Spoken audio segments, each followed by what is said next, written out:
এই বছরের শেষবারের মতো গেছিলাম পাতা ঝাড়ু দিতে। পাতাগুলো হুগাই একবারে মুচমুচো হয়ে গেছিল। পাতা ঝাড়ু দিতে আমার একটুও কষ্ট হয়েছিল না।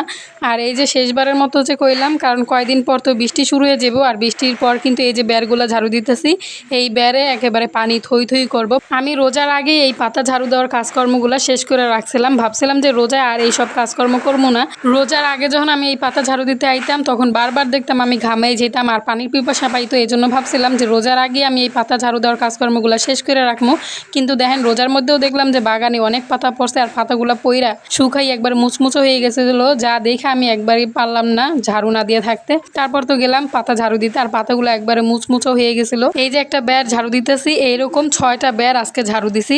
আর এই যে 6টা বের ঝাড়ু দিয়ে প্রায় আমার 3 ঢুপ পাতা হয়েছে। তো এই 3 ঢুপ পাতা দিয়েও কিন্তু আমি প্রায় 1 মাসের মতো রান্না করতে পারবো। তো হুদাক আমি কিনলে আমি এই পাতাগুলো ফালাই দিমু। তো যাই হোক, এই পাতা কিন্তু মানুষ কিন্নাও পরে, কিন্তু আমি